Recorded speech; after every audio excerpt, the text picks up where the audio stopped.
नमस्कार, city web में एक बार फिर आपका स्वागत है। और आज के दिन आपका बहुत शुभ हो, बेहतर हो और आध्यात्मिक हो। इससे पहले अगर आपने हमारे चैनल को सब्सक्राइब नहीं करा है तो आप जरूर सब्सक्राइब कर लें और बेल आइकन का बटन दबाना बिल्कुल ना भूलें। जी हां, आज हम एक ऐसी आध्यात्मिक कहानी लेके आए हैं जो कि एक महिला संत की है और इनके जीवन से न जाने कितने ही लोगों को बहुत प्रेरणा मिली है। इनके बारे में ऐसे तो बहुत कम लोग जानते हैं, पर ये बहुत उच्च कोटि के बहुत बड़े संत हुए हैं। जी हां, इनका नाम था संत राबिया बशरी। संत राबिया बशरी जी जो हैं एक मुस्लिम संत हुई हैं जिनके बारे में हमारे देश में कम लोगों को मालूम है। एक बार की बात है, संत राबिया बशरी जी खुदा की इबादत में बैठी हुई थी। एक चद्दर ओढ़ के एक किनारे में आराम से एक वीराने में खुदा की इबादत कर रही थी। परमात्मा की याद में अंदर की धुन को सुन रही थी। अंदर ध्यान लगा हुआ था। जब आपका ध्यान अंदर लगा हुआ था तो पास में एक चोर आया। इस चोर ने देखा कि भाई इनको तो सुध बुध ही नहीं है, इनको तो कुछ मालूम ही नहीं है।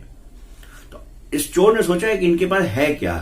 तो उसने देखा कि इनके पास एक शॉल थी जिसको ओढ़ के वो सर्दियों के समय पे बैठी हुई थी।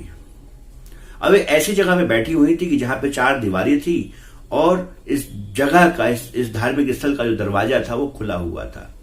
अब चोर ने सोचा इनको सुध बुध तो है नहीं और कौन सा खुदा कुछ देखता है।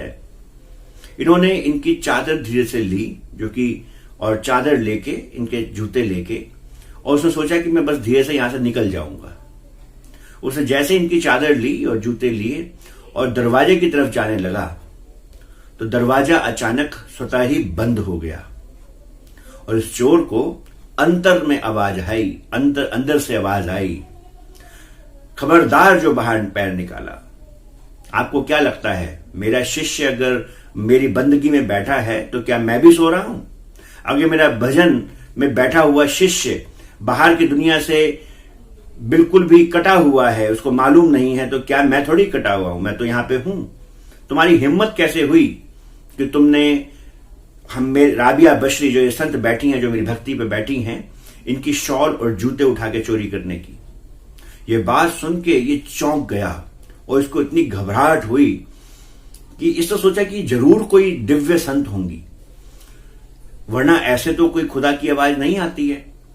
इस चोर जो था इसके बाद आपके चरणों के पास आके आपको वापस शॉल उड़ाई और आपके जूते वहां पे रखे, आपको प्रणाम किया, आपके आगे अदब से झुका और वहां पे तब तक बैठा रहा जब तक आप भजन से उठ नहीं गई। जब आप भजन से उठी तो आप जी ने जो है इस चोर को देखा और पूछा, भाई आप कौन हैं? तो इस चोर ने बोला कि जी मैं एक चोर हूं। तो बोले कि अरे तुम चोर हो और बड़े गर्व से ये बात बता रहे हो, बड़े शौक से ये बात बता रहे हो कि आप चोर हो।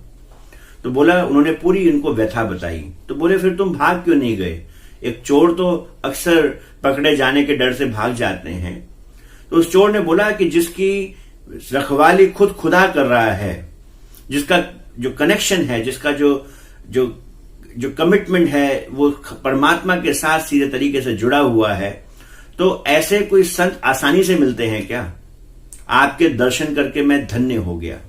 और इसके बाद इस चोर ने राबिया बशरी जी को अपना आध्यात्मिक गुरु माना, या दूसरे सही शब्द तो ये होंगे कि राबिया बशरी जी ने इस चोर को अपने शिष्य की तरह अपना लिया, क्योंकि शिष्य में ताकत नहीं कि वो अपने गुरु की परीक्षा ले सके या उनको अपना सके। ये तो गुरु ही होते हैं जो दया मेहर करके हमारे को बख्श लेते हैं, अपने चरणों में लगा लेते हैं। जी हां, अगर हम खुदा के लिए काम करते हैं, अगर हम परमात्मा के लिए काम करते हैं, अगर हम उसकी याद में उठाया हुआ एक एक कदम हमारा भजन बंदगी के बराबर उसकी दरगाह में लिखा जाता है। भगवत गीता में भी निष्काम सेवा के बारे में, निष्काम प्रेम के बारे में, निष्काम कर्म के बारे में बताया गया।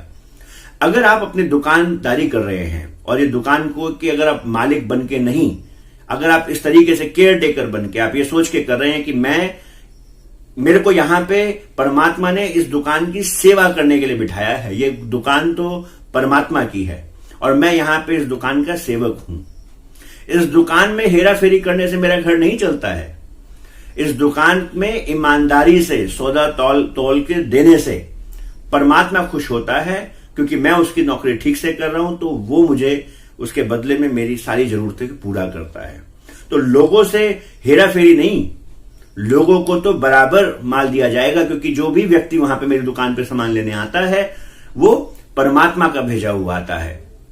जब इस एटीट्यूड के साथ हम अपने जीवन में आगे बढ़ते हैं, यानी कि इसी एटीट्यूड के साथ, जैसे कि जिस घर में हम रह रहे हैं उस घर में भी ऐसा बोला जाता है, ऐसे संत महात्मा बताते हैं कि केयर टेकर बन के रहना चाहिए।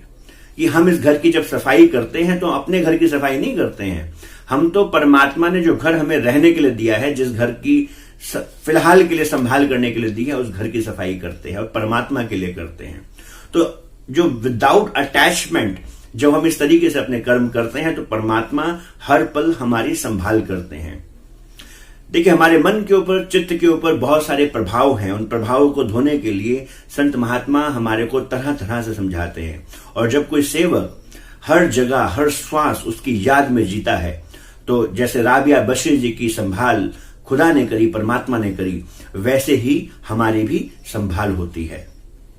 हमें भी चाहिए कि हम अपने जीवन में परमात्मा को हर पल हाजिर नाजिर जान के हर कदम जीवन में उठाएं। अपनी नौकरी कंपनी या बॉस के लिए ना करें, अपनी जो नौकरी है वो इसलिए करें कि परमात्मा ने हमें वो एक मौका दिया है कि हम अपने भाई और बहनों की, अपने समाज की सेवा कर सकें। और हम उनकी सेवा भी इसलिए करते हैं क्योंकि हम परमात्मा की सेवा करते हैं। तो वो भी समय जो होता है हमारा भक्ति में गिन लिया जाता है।